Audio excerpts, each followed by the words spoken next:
Hola, ¿qué tal? ¿Cómo estáis? Soy Meritxell Tarragó, abogada y cotitular de la firma Tarragó y Tarragó, abogados y procuradores. Y hoy voy a acercaros nuevamente al derecho de familia. Voy a hablaros del problema de la vivienda en el caso de las separaciones y los divorcios. ¿Qué pasa? ¿Quién se la adjudica? ¿Qué es eso del uso de la vivienda? ¿A quién se le otorga? ¿Empezamos? Veréis, son muchas las disputas o los problemas que se generan entre una pareja que se separa o se divorcia con respecto al uso y disfrute del que ha venido constituyendo hasta ese momento el domicilio familiar, ¿no? Pero hay que decir que para decidir sobre la atribución del uso de la vivienda familiar, la ley establece unos criterios bastante claros que todo juez o al que todo juez debe atender. ¿Cuáles son esos criterios?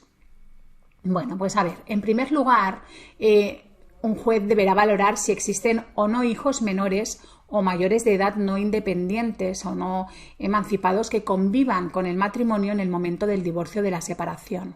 En tal caso, la vivienda siempre se atribuirá a dichos hijos y al progenitor con el que queden conviviendo. Por lo tanto, será importante para ello ver quién de los progenitores quedará o resultará con la guarda y custodia de los hijos en ese caso, porque en tal caso sería el que tendría preferencia para poder continuar con el uso y disfrute también de la vivienda.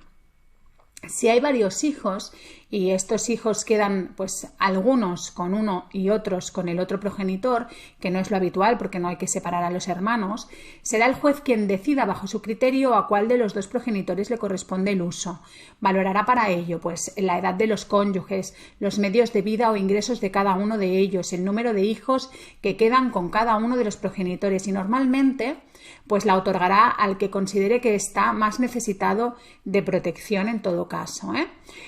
Si la guarda y custodia es compartida, en tal caso se podría, pues por ejemplo, alternar el uso de la vivienda por cada uno de los progenitores de forma alterna, haciendo que los hijos pues permanezcan siempre en el inmueble, es lo que se conoce como casa nido, ¿no? Y los padres son pues quienes se vayan moviendo. Sinceramente, yo no es una alternativa que suelo aconsejar porque normalmente siempre genera muchísimos problemas de convivencia y económicos. Pero bueno, si es la opción que las partes valoran, que sepáis que suele hacerse de este modo.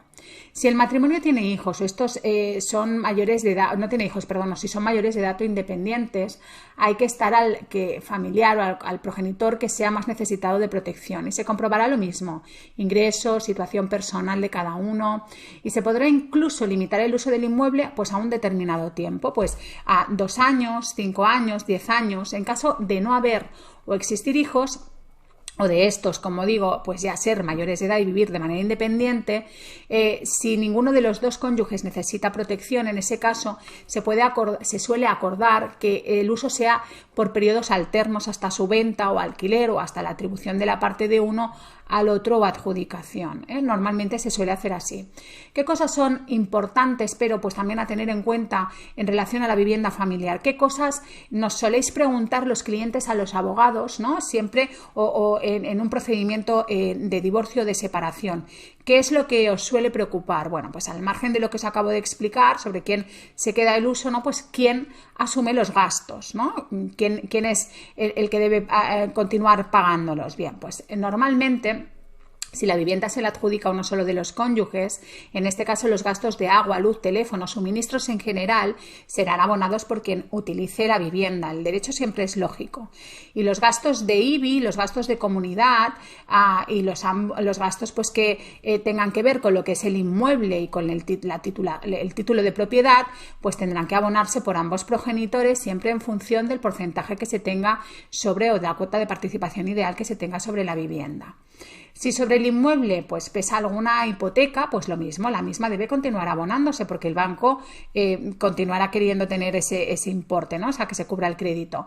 Por lo tanto, corresponderá a ambos progenitores continuar pagándolo hasta su liquidación, salvo que entre vosotros, entre los progenitores, acordéis una forma distinta de pago. Si, por ejemplo, uno de vosotros dice, pues bueno, tú no tienes ingresos, yo lo adelanto, que sepáis que luego en el momento de la formalización de la compraventa tendríais que hacer cuentas, ¿no? ¿Qué pasa si la vivienda no es de propiedad y es alquilada? Pues bueno, de alguna manera lo mismo, es decir, en esos casos el cónyuge al que se le atribuye el uso de la vivienda, si no constaba en el contrato de arrendamiento como arrendatario, tendrá 2 meses desde la notificación de la sentencia de divorcio o separación para comunicarle al arrendador que ha habido un cambio, que ahora él es el arrendatario y en ese caso se formalizará nuevo contrato manteniendo esas circunstancias. ¿Qué pasa si la vivienda es de tu propiedad, si se le atribuye el uso al otro cónyuge, pero oye, pues tú quieres venderla, ¿no? Porque la necesitas. Bueno, ¿puedes venderla directamente? No. Si necesitas esa vivienda, necesitarás del consentimiento del cónyuge que la está ocupando. En caso de no obtenerlo, deberás acudir a la vía judicial para que el juez autorice esa venta. ¿Vale? Dices, eso es muy importante a tener en cuenta. ¿Qué pasa? Otra cuestión, si la vivienda familiar se le atribuye a uno de los dos cónyuges, pero ambos tienen en copropiedad pues también una segunda residencia.